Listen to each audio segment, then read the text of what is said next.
അസ്സലാമലൈക്കും എല്ലാവർക്കും ന്യൂസ് കിച്ചണിലേക്ക് സ്വാഗതം. അപ്പോൾ നമ്മൾ വീഡിയോ ഇട്ടിട്ട് ഒരുപാട് ദിവസമായില്ലേ. അപ്പോൾ ഓരോരോ കാരണങ്ങളുണ്ടായിരുന്നു. പിന്നെ നോമ്പിൻ്റെ പണി അങ്ങനെയുണ്ട്, പിന്നെ വീട്ടിലെ ജോലികൾ അങ്ങനെയുണ്ട്, അങ്ങനെ ഒരുപാട് പല പല തിരക്കുകളും അങ്ങനെയൊക്കെ ഓരോരോ ബിസി ആയതുകൊണ്ടാണ് വീഡിയോ ഇടാതിരുന്നത് കേട്ടോ. അപ്പോൾ നമ്മളെല്ലാ വീഡിയോസും നമ്മൾ വീട്ടിലെല്ലാം നടന്നിരുന്ന എല്ലാ കാര്യങ്ങളും ഉൾപ്പെടുത്തിക്കൊണ്ട് വീഡിയോ ആണ് ചെയ്യുന്നത് കേട്ടോ.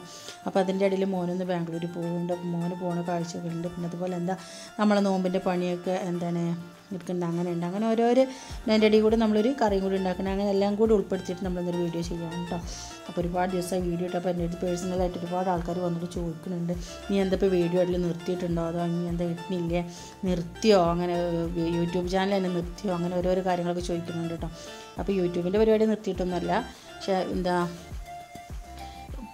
എന്തൊക്കെയോ തിരക്കി നമ്മളിതിൻ്റെ ബാക്കിൽ വീഡിയോ എടുത്തിടുകയാണെന്നുണ്ടെങ്കിൽ ഒരുപാട് റിസ്ക് നമുക്കിതിൻ്റെ ബാക്കിലുണ്ട്. അപ്പോൾ എനിക്ക് കുറച്ചൊരു കളത്രം കൂടി കൂടിയിട്ടുണ്ട്, അതാണ് മെയിനായിട്ട് കേട്ടോ. അപ്പോൾ ഇന്നിപ്പോൾ പിന്നെ ഞാൻ എല്ലാ വീഡിയോ റെഡിയാക്കി വെച്ചിട്ടുണ്ട്. ഇപ്പോൾ എനിക്ക് ഇടാൻ പറ്റാത്തതുകൊണ്ടാണ്. അപ്പോൾ ഇത് നമ്മളെ മോന് ബാംഗ്ലൂർ പോവുകയാണ് കേട്ടോ. ബാംഗ്ലൂർ അവിടെയാണ് ഇപ്പോൾ വർക്കുള്ളത്. അപ്പോൾ അങ്ങോട്ട് പോവുകയാണ്. പിന്നെ അപ്പോൾ ഞങ്ങൾ രാവിലെ ഞാൻ എല്ലാ കാര്യങ്ങളും നമുക്ക് എടുക്കണമെന്ന് വിചാരിച്ചു. രാവിലെ പാക്കിങ് തൊട്ടിട്ട് എല്ലാ കാര്യങ്ങളും എടുക്കണമെന്ന് വിചാരിച്ചിരുന്നു കേട്ടോ. മക്കളുടെ അയൺ ചെയ്യുന്നതും അങ്ങനെ ഒരുപാട് കാര്യങ്ങളെല്ലാം ഉൾപ്പെടുത്തിയിട്ടാണ് എടുക്കണമെന്ന് വിചാരിച്ചിരുന്നത്. അപ്പോൾ അതൊന്നും നടന്നില്ല. കാരണം നമ്മൾ വീട്ടിലെ ജോലി എടുക്കലും അല്ല ഇവനെ പറഞ്ഞേക്കാൻ നിൽക്കലും. അപ്പോൾ ഞാൻ ആദ്യം വിചാരിച്ച് ഞാൻ വീട്ടിൽ അകത്തുള്ള ജോലിയൊക്കെ കഴിഞ്ഞതിന് ശേഷം ഒരുപാട് അയൺ ചെയ്ത് കൊണ്ടുപോകാനൊക്കെ ഉണ്ടായിരുന്നു. അപ്പോൾ അതൊക്കെ ഞാൻ പിന്നെ ഒരു 2 മണിക്കായിട്ട് നോക്കാമെന്ന് വിചാരിച്ചു. അപ്പോൾ 2 മണിക്ക് കഴിഞ്ഞില്ല. ഇവർക്ക് ഫുഡ് ഉണ്ടാക്കൽ പരിപാടിയും അങ്ങനെ എല്ലാം കൂടെ ആയപ്പോഴത്തേന് കഴിഞ്ഞില്ല. അപ്പോൾ പിന്നെ ഞാൻ 5 മണിയായതിൻ്റെ ശേഷമാണ് ഞാൻ അയൺ ചെയ്യാനൊക്കെ നിന്നത്. അപ്പോൾ അയൺ ചെയ്യാൻ നിൽക്കുന്ന സമയത്ത് തന്നെ പിന്നെ ആ സമയമായപ്പോൾ എനിക്കിത് കഴിയില്ല. 7:30 ബസ് അവിടെ നിന്ന് സ്റ്റാർട്ട് ചെയ്തിട്ട് പോകും. അപ്പോൾ കഴിയില്ലാവോ എന്നുള്ളൊരു മനസ്സിൽ ഭയങ്കരമായിട്ടൊരു വേവലാതിയൊക്കെ തുടങ്ങി. അപ്പോൾ ഞാൻ വേഗം എല്ലാം കൂടെ പാക്കിംഗ് ആക്കിക്കാണ്ട് ഒരു 7 മണി 7:10 ആയപ്പോഴേക്ക് വീട്ടിൽ നിന്ന് ഇറങ്ങി. ഞങ്ങളവിടെ ചെന്നപ്പോൾ ബസ് സ്റ്റാർട്ട് ചെയ്തുകൊണ്ട് നിൽക്കുകയാണ് കേട്ടോ.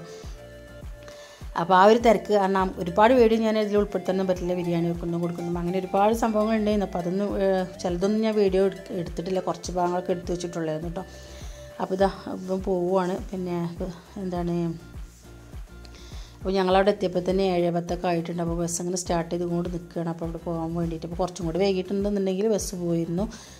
അപ്പോൾ ലഗേജും കാര്യങ്ങളൊക്കെ ഇതിൻ്റെ ബാക്കിൽ ഇവിടെ ഈ സൈഡിൽ ഇവിടെ വെച്ച് കൊടുത്തിട്ടുണ്ട്. അപ്പോൾ ഇവർ നമ്മളെ മക്കൾ ഇങ്ങനെ പോകുന്ന കാണുമ്പോൾ നമുക്ക് ഭയങ്കര ഇതാണല്ലേ. സ്കൂളിൽ നിന്ന് നമ്മളിങ്ങനെ മക്കൾ ഫ്രണ്ട്സുകളുടെ കൂടെയൊക്കെ പോവുകയാണെന്നുണ്ടെങ്കിൽ അവർക്കും സന്തോഷമായിരിക്കും, നമുക്കും സന്തോഷമായിരിക്കും. നമുക്ക് അത്ര ഒരു മനസ്സൊക്കെ ഒരു വിഷമമൊന്നും തോന്നില്ല. ഇതിപ്പോൾ തനിച്ച് പോകുമ്പോഴേ ഭയങ്കരമായിട്ട് എന്തൊക്കെയോ ഒരു ഫീലിംഗാണ്. അങ്ങനെ പോകുമ്പോൾ കാണുമ്പോൾ മോനുണ്ട് തോന്നുന്നുണ്ട്, പക്ഷെ കാണുന്നില്ല. എന്തെങ്കിലും കൂടിയിട്ട് എനിക്ക് ഭയങ്കരമായിട്ട് നമുക്ക് ഒറ്റയ്ക്ക് ഇങ്ങനെ പോകണ കാണുമ്പോഴേ ഒരാൾ കൂട്ടിന് നമ്മളെ കൂടെ പറഞ്ഞേക്കാൻ ഒരാളുണ്ടെന്നുണ്ടെങ്കിൽ നമുക്ക് എത്ര ദൂരം പോകുമ്പോൾ അത്ര ഇത് തോന്നില്ല. അവർക്ക് സംസാരിച്ചിരിക്കാനൊക്കെ ഒരാളുണ്ടല്ലോ. മറ്റേത് ആരും പരിചയമില്ലാത്ത ആൾക്കാരാകുമ്പോൾ തന്നെ പിന്നെ എന്തൊക്കെയോ ഒരു പേടിയാണ് മനസ്സിൻ്റെ ഉള്ളിൽ. എനിക്ക് സത്യം പറഞ്ഞാൽ വേഗം സങ്കടം വരും കേട്ടോ. പക്ഷെ ഞാൻ സങ്കടം പെട്ടത് ഞാനും പഠിച്ചോണ്ടും മാത്രമേ കണ്ടിട്ടുള്ളൂ, വേറെ ആരും കണ്ടിട്ടൊന്നുമില്ല. പക്ഷേ എനിക്ക് ബസ് ഇങ്ങനെ നീങ്ങിയപ്പോഴേ എനിക്ക് ഭയങ്കര വിഷമം. നേരെ മറിച്ച് സ്കൂളിൽ നിന്നൊക്കെ പോവുകയാണെന്നുണ്ടെങ്കിൽ എനിക്ക് അത്ര തോന്നൂല എല്ലാവരും ഉണ്ടാവുമ്പോൾ. അപ്പോൾ പോണ പോക്കിൽ ഒരാൾ വന്നിട്ട് ഇവിടെ ബസ്സിന് കൈയായിട്ട് നിർത്തിയിട്ട് അപ്പോൾ അവർക്കും പോകാനുള്ള ബസ്സാണെന്ന് വിചാരിച്ചിട്ടാണ് വന്നത്. അപ്പോൾ അവരുടെ ബസ്സല്ലത്. അവർ നമ്പറും ഒക്കെ പറഞ്ഞു കൊടുത്തപ്പോൾ അവരുടെ ബസ്സല്ല.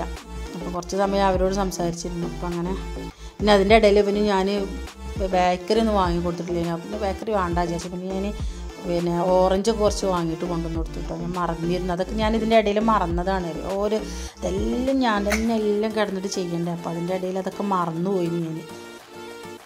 പിന്നെ ഇവർക്കുള്ള എല്ലാ സാധനങ്ങളും നമ്മൾ എല്ലാം മനസ്സിൽ വെച്ച് ഓർമ്മയിൽ വെച്ചപ്പോൾ ഞാൻ കൺമറയണത് വരെ നോക്കിങ്ങനെ നോക്കിയിട്ട് അതിൻ്റെ ശീലമാണ് കേട്ടോ.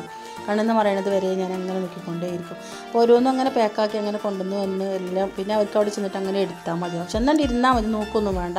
അതാ ദിവസത്തിൻ്റെ സാധനങ്ങൾ അങ്ങനെ എടുത്താൽ മതി. അത്രയും കെയറായിട്ടാണ് നമ്മളെല്ലാം റെഡിയാക്കിയിട്ട് കൊടുത്തു വിടുക.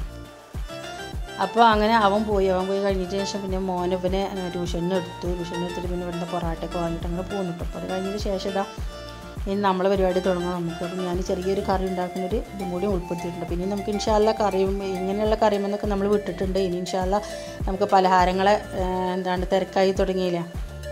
പിന്നെ നമുക്ക് വേഗം ഉണ്ടാക്കുന്ന ഒരു കറി ഉണ്ടാക്കി കാണിക്കാം കേട്ടോ. അപ്പോൾ ഞാൻ എന്താ വെളിച്ചെണ്ണയിലേക്ക് ഇതേപോലെ കടുകും കറിവേപ്പും വറ്റൽമുളകും ഒക്കെ നന്നായിട്ടൊന്ന് പൊട്ടിച്ചിട്ടുണ്ട്. അതിന് ശേഷം ഇതാ കുറച്ച് അധികം തന്നെ ചെറിയ ഉള്ളിയാണ് കേട്ടോ അതെടുത്തിട്ടുണ്ട്. അപ്പോൾ നമ്മളിന്ന് ഉണ്ടാക്കുന്നത് എന്താണ്, പിന്നെ ഉള്ളിക്കായം കറിയാണ് കേട്ടോ. അപ്പോൾ ആ പേര് കേൾക്കുമ്പോൾ തന്നെ അറിയാം നമുക്ക് എന്തൊക്കെയാണ് അതിൽ അടങ്ങിയിട്ടുള്ള ഉള്ളിയുണ്ട്, കായുണ്ട്, അതൊക്കെ കൂടിയിട്ടുള്ള കറിയാണ് കേട്ടോ. പുളിക്കായം കറിയാണ് കേട്ടോ. പുളിയുണ്ട്. അപ്പം അങ്ങനെയുള്ള വേഗം ഉണ്ടാക്കാൻ പറ്റിയൊരു കറിയാണ്. അപ്പോൾ അതിൻ്റെ കൂടെ തന്നെ ചെറിയ ഉള്ളി നന്നായിട്ടൊന്ന് ബ്രൗൺ കളറായി വരുന്നത് വരെ ഒന്ന് വഴറ്റിയതിന് ശേഷം നമുക്ക് എന്ത് ചെയ്യുക, അതിലേക്ക് നമുക്ക് മുളകും പൊടിയും കൂടെ ചേർത്ത് കൊടുക്കാം. അപ്പോൾ തേങ്ങയൊന്നും അരക്കണ്ട, നമുക്ക് വേഗം ഉണ്ട് ഉണ്ടാക്കാനായിട്ട് കേട്ടോ. ഇനിയിപ്പോൾ കുറച്ച് ദിവസം കൂടെ ഉള്ളൂ നമുക്ക് നോമ്പിനായിട്ട് ഒരു 10 ദിവസമൊക്കെ അല്ലേ ഉള്ളൂ. അപ്പോൾ അതിൻ്റെ ഇടയിലൊക്കെ എല്ലാവരും ഇതുപോലെ ഒന്ന് ഉണ്ടാക്കി നോക്കുക. അതുപോലെ നമുക്ക് എന്തെങ്കിലുമൊക്കെ ഉച്ചയ്ക്ക് ഉണ്ടാക്കി കഴിക്കണമല്ലോ. അപ്പോൾ എന്തായാലും നമ്മൾ കറി ഉണ്ടാക്കാതിരിക്കില്ലല്ലോ. പിന്നെ ഇൻഷാ അല്ലാ നമുക്ക് ഒരുപാട് പലഹാരത്തിൻ്റെ റെസിപ്പിയൊക്കെ ആയിട്ട് ഞാൻ വരും. ഇൻഷാ അല്ലാ നമുക്ക് നോക്കട്ടോ. അപ്പോൾ നാളെ നമുക്ക് എന്ത് ചെയ്യാം, നാളെ നമുക്ക് നല്ല ബീഫിൻ്റെ കേക്ക് ഉണ്ടാക്കട്ടോ. എല്ലാവരും ഒന്നാമത്തെ നോമ്പിന് ബീഫിൻ്റെ കേക്ക് ഉണ്ടാക്കുന്ന വീഡിയോ ഞാൻ അപ്ലോഡ് ചെയ്യുന്നുണ്ട്. അപ്പോൾ എല്ലാവരും അതൊന്നും ഉണ്ടാക്കി നോക്കണം കേട്ടോ.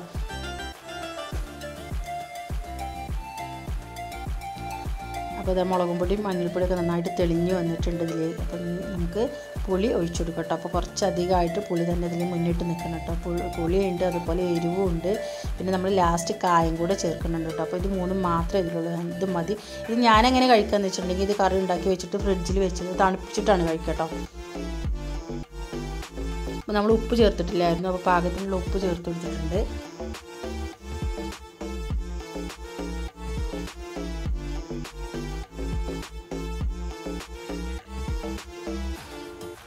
ലാസ്റ്റാണ് നമ്മൾ കായം ചേർക്കട്ടെ. അപ്പോൾ കായം കുറച്ച് മുന്നിട്ട് നിൽക്കണം കേട്ടോ, എന്നെങ്കിൽ അതിൻ്റെ ഒരു ടേസ്റ്റ് ഉള്ളൂ. നല്ല അടിപൊളി കറിയാണ് ഇത്. ഈ തമിഴ്നാട്ടിലൊക്കെ ഉണ്ടാക്കണ ആ ഒരു മോഡൽ കറിയാണ് കേട്ടോ. നല്ല അടിപൊളി ടേസ്റ്റാണ്. നമുക്ക് ചില സമയത്ത് നമ്മൾ തേങ്ങ കരക്കാനൊന്നും സമയമില്ല എന്നുണ്ടെങ്കിൽ ഇതുപോലെ ഉള്ളി എന്തായാലും നമ്മൾ വീട്ടിലുണ്ടാവുന്നുള്ള ഉറപ്പാണല്ലോ അല്ലേ. അപ്പോൾ വേഗം ഇത് വെച്ചിട്ട് നമുക്ക് കറി ഉണ്ടാക്കാം. നല്ല ടേസ്റ്റാണ്. ഇത് മതി. നമുക്ക് വേറെ ഇതിലേക്ക് വേണമെന്നുണ്ടെങ്കിൽ ഉണക്കമീനോ അങ്ങനെ എന്തെങ്കിലുമൊക്കെ ഒന്ന് മതി. സാധാരണ കഷ്ണമീനോ അങ്ങനെ ഇതിലൊന്നും ആവശ്യമൊന്നുമില്ല, വേണമെങ്കിൽ മാത്രം. അപ്പോൾ നല്ല അടിപൊളി കറിയാണ്. അപ്പോൾ എല്ലാവരും ഇതുപോലെ ഒന്ന് ഉണ്ടാക്കി നോക്കണം കേട്ടോ. നല്ല ടേസ്റ്റ് ഉണ്ട്.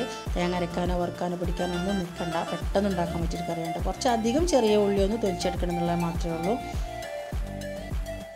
പിന്നെ കായാണ് ഇതിലേക്ക് വേണ്ടത്, മെയിനായിട്ട് വേണ്ടത് കേട്ടോ. അപ്പോൾ അതിൻ്റെ ഒരു ടേസ്റ്റാണ് മുന്നിട്ട് വന്നിരിക്കുക. അതും കൂടി പിന്നെ പുളിയും. അപ്പോൾ നല്ല അടിപൊളി ടേസ്റ്റോട് കൂടിയിട്ടുള്ള നമുക്ക് പുളിയും കായം കറിയാണ് നമ്മൾ ഉണ്ടാക്കിയിട്ടുള്ളത് കേട്ടോ.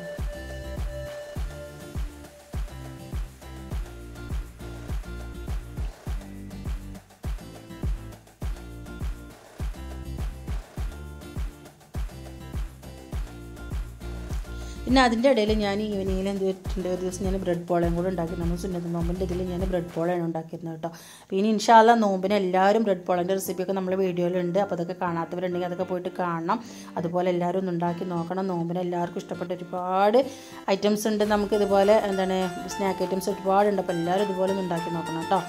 ഇതും നമുക്ക് വേഗമുണ്ട്. ഇതൊക്കെ ഒന്നും ഉണ്ടാക്കിയാൽ നമുക്ക് ഒരുപാട് ഉണ്ടാക്കിയിരിക്കാനുള്ള സമയമൊന്നും വേണ്ട. വേഗമുണ്ട് ഇതൊക്കെ ഉണ്ടാക്കിയെടുക്കാനായിട്ട്. പിന്നെ കഷ്ണം വെട്ടി അങ്ങനെ കൊടുത്താൽ മതി. എല്ലാം സുഖം കോരി ഒഴിച്ചിങ്ങനെ ഇരിക്കൊന്നും വേണ്ട.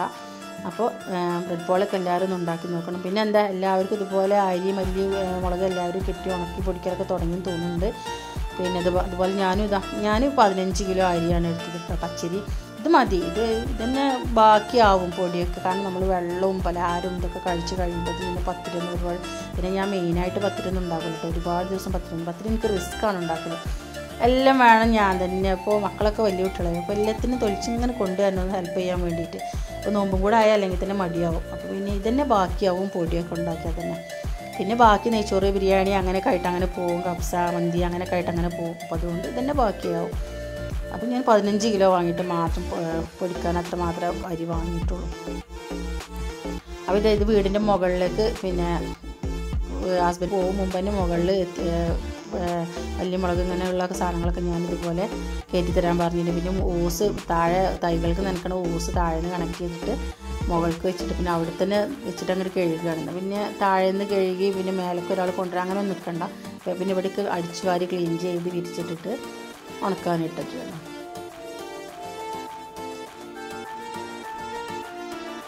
പിന്നെ എനിക്ക് മല്ലി കേട്ടോ, മല്ലിൻ്റെ കാര്യം പറയാന്നുണ്ടെങ്കിൽ എനിക്ക് കറക്റ്റ് 3 കിലോ മല്ലി മാത്രം മതി ഒരു വർഷത്തിന് കേട്ടോ.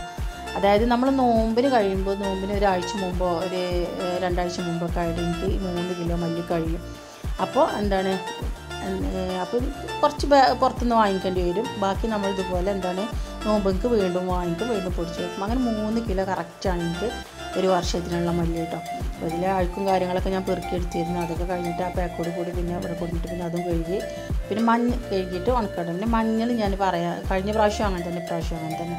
അപ്പോൾ ഇനി പൊടി വാങ്ങിക്കാമെന്ന് വിചാരിക്കുന്നുണ്ട്. ഇനി സമയം ഉണ്ടെന്നുണ്ടെങ്കിൽ ഇൻഷാ അല്ലാഹ് അതും കൂടി കൊണ്ടിട്ടൊന്ന് കഴുകി ഉണക്കി എന്താണ് പൊടിക്കാൻ കൊടുക്കണം വിചാരിക്കുന്നുണ്ട്. പിന്നെ അതിൻ്റെ ഇടയിൽ ഇനി നമ്മൾ നോമ്പ് വീട് ക്ലീൻ ആക്കുന്ന പണിയൊന്നും മുഴുവനായിട്ട് കഴിഞ്ഞിട്ടൊന്നുമില്ല, പകുതിയൊക്കെ കഴിഞ്ഞിട്ടുള്ളൂ. അപ്പോൾ അതിൻ്റെ ഇടയിൽ ഈ മല്ലിയിൽ ഇങ്ങനെ വെള്ളം ഒഴിച്ച് ഇതാവുമ്പോഴേ കഴുകാനൊരു എക്സ്ട്രാ കൈ ഇവിടെ കാണുന്നുണ്ട്. ഇതെടുക്കുക, കയ്യിലെടുക്കുക, വാരി അതിനിങ്ങനെ മുല്ലപ്പൂ വെതറും പോലെ അങ്ങനെ വെതറിക്കൊണ്ടിരിക്കുക. പിന്നെ പിന്നാലെ നടക്കാനേ ഒഴിവുള്ളൂ. മല്ലിയൊക്കെ കഴുകുമ്പോൾ തന്നെ നല്ല അഴുക്കും നല്ല കറുത്ത വെള്ളമൊക്കെ ആവും പോവുക കണ്ടോ. അത് തെളിയണത് വരെ നല്ല സുഖം. മുകളിൽ ഇരുന്നിട്ട് അങ്ങനെ കഴുകി അങ്ങനെ ടെറസിൻ്റെ മുകളിൽ നിന്ന് അങ്ങനെ ഒഴുകി അങ്ങനെ പോയിട്ടുണ്ടാവും. അപ്പം പിന്നെ ഇഷ്ടംപോലെ ഓസും കൊണ്ടുവന്ന് വെള്ളം ഇതാകുമ്പോൾ നല്ലോണം കഴുകിയാൽ റിസ്ക് ഇല്ലല്ലോ നമുക്ക്. താഴെ നീറ്റി കൊണ്ടുവരാൻ നോക്കാറുണ്ട് ആൾ വേണ്ട. പിന്നെ അവിടെ തന്നെ വിരിച്ചിട്ട് അവിടെ തന്നെ ഉണക്കാനും ഇട്ടാൽ ആ പണി അവിടെ നിന്ന് വേഗം കഴിയും. പിന്നെ വെയിലാണ്, ഭയങ്കര അസാധ്യ വെയിലാണ് കേട്ടോ. ഇൻഷാ അല്ലാഹ് നോമ്പിന് നല്ല വെയിലല്ലേ. അപ്പോൾ നോമ്പൊക്കെ എല്ലാവർക്കും കഴിഞ്ഞ പ്രാവശ്യം അങ്ങനെ തന്നെയായിരുന്നു. പ്രാവശ്യം നോമ്പ് വെയിലാണ് ചൂടാണ് എന്നൊക്കെ പറഞ്ഞത് വരുന്ന നോമ്പ് വരുന്നതും പോകേണ്ടതൊന്നും നമ്മൾ അറിഞ്ഞിട്ടില്ല. അപ്പോൾ അതിനൊക്കെ ഒരു ശക്തി ഇൻഷാ അല്ലാഹ് അല്ലാഹ് നമുക്ക് എല്ലാവർക്കും തരും ചെയ്യട്ടെ. എല്ലാവരും അപ്പോൾ എല്ലാവർക്കും നോമ്പൊക്കെ ഉഷാറായിട്ട് പോകട്ടെ. ചൂടൊന്ന് മാറി ഇടങ്ങാറാക്കാതിരിക്കട്ടെ. അപ്പോൾ ഇന്നത്തെ നമ്മളെ വീഡിയോ എല്ലാവർക്കും ഇഷ്ടപ്പെട്ടു എന്നൊക്കെ വിചാരിക്കണം. നമ്മളെല്ലാ വിശേഷങ്ങളും ഉൾക്കൊള്ളിച്ചു കൊണ്ടുള്ള ചെറിയൊരു വീഡിയോ ആണ്. അപ്പോൾ എല്ലാവർക്കും ഇഷ്ടപ്പെട്ടു എന്ന് വിചാരിക്കണം. അതുപോലെ തന്നെ നമ്മൾ പ്രത്യേകിച്ചുള്ള റെസിപ്പി ഉണ്ടല്ലോ ഉള്ളിക്കറി. അപ്പോൾ എല്ലാവരും അതൊന്ന് ട്രൈ ചെയ്തും കൂടെ നോക്കുക. അതുപോലെ ബ്രെഡ് പോൾ എല്ലാവരും ഒന്ന് ഉണ്ടാക്കി നോക്കുക. പിന്നെ ഇഷ്ടപ്പെട്ടാൽ എല്ലാവരും ലൈക്ക്, ഷെയർ, സബ്സ്ക്രൈബ് എല്ലാവരും മറക്കാതെ ചെയ്യുക. ഇനി ഇൻഷാ അല്ലാഹ് നമുക്ക് എന്ത് ചെയ്യാം, നമ്മളെ ബീഫ് കേക്കും കൂടെ ഉണ്ടാക്കുന്ന റെസിപ്പി കാണിക്കാം കേട്ടോ. അപ്പോൾ ഇനി മറ്റൊരു വീഡിയോ ആയിട്ട് വീണ്ടും കാണാം. എല്ലാവരോടും അസ്സലാമു അലൈക്കും.